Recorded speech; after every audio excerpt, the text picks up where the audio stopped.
Bonjour à tous, je vous présente ici un petit radiateur électrique céramique, à plaque céramique, qui ne manque pas de qualité. L'essentiel pour moi étant une montée en température vraiment très rapide. En quelques secondes, vous sentez le flux de chaleur envahir la pièce, ça c'est très bien. Il est petit, il fait 219 mm de haut, moins de 22 cm, pour un diamètre de 145 mm. Au niveau de l'entretien, c'est vraiment très simple, puisqu'à l'arrière, vous avez juste au niveau de l'entrée un petit filtre qui est facilement nettoyable, filtre à poussière, qui récupère les poussières afin de ne pas les souffler vers vous une fois qu'elles passent à travers le radiateur. Alors, au niveau du fonctionnement, c'est vraiment très simple. Ici, vous avez l'oscillation qui est désactivable. Donc, l'appareil peut balayer un certain angle ou être arrêté et donc fonctionner en fixe, dans une seule direction. Ici, vous avez deux réglages de température, alors qui sont donnés pour 900 watts et 1500 watts. On va y revenir, parce que la consommation relevée est plus importante que cela. Et vous avez trois niveaux de température prédéfinis, de 18, 23 et 28 degrés. Un quatrième appui sur la touche température désactive la sonde de température, ce qui fait qu'il continuera à chauffer indéfiniment. Alors indéfiniment, par défaut, il y a un arrêt automatique au bout de 8 heures qui peut être désactivé. D'accord ? Et ici, vous avez le bouton de mise en marche et d'arrêt. Alors au niveau d'une autre sécurité, en plus de l'arrêt automatique qui lui est désactivable, vous avez une sécurité anti-basculement qui est obligatoire, ce qui fait que si l'appareil est renversé accidentellement, il s'arrête automatiquement. À noter que pour des raisons de sécurité, la documentation qui est multilingue, dont le français, indique clairement de ne pas le placer à moins d'1 mètre de matériaux inflammables, comme des rideaux, des choses comme ça, mais ça semble évident, mais il vaut mieux le rappeler.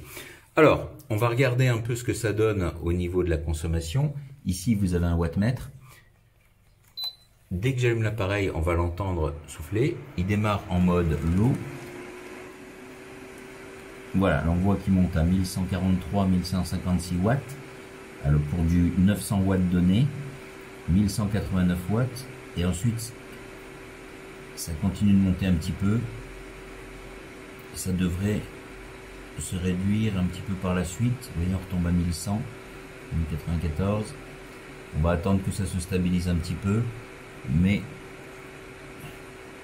on reste au-dessus des 1000 watts d'après mes tests. D'accord ? Voilà. Ensuite, si je passe en forte puissance, donc 1500 watts donnés, on va le laisser s'enclencher.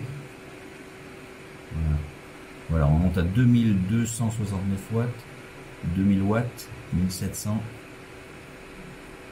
1600, 1594, 1577, 1560. Voilà, là on arrive à se stabiliser aux alentours des 1500 watts. On reste légèrement supérieur, mais une fois que les plaques sont montées en température, ça reste à peu près à la valeur annoncée. Donc ça, c'est une bonne chose. Il n'y a que les 900 watts qui consomment un peu plus que les 900 watts annoncés. Alors au niveau de la chaleur, c'est vraiment très chaud ici. Donc je peux choisir du 18 degrés. Si je fais ça et que la sonde détecte plus de 18 degrés, il va se couper, émettre un air froid pendant quelques secondes et arrêter l'air chaud. C'est ce qui devrait se passer. Voilà. Vous voyez, ça se met à clignoter. Vous avez entendu le déclic.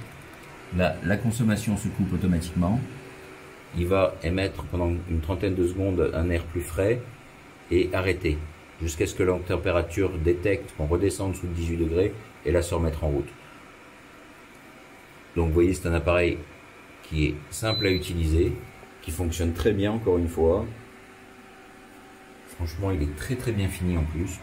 Alors je le recommande pour sa vitesse de montée en température.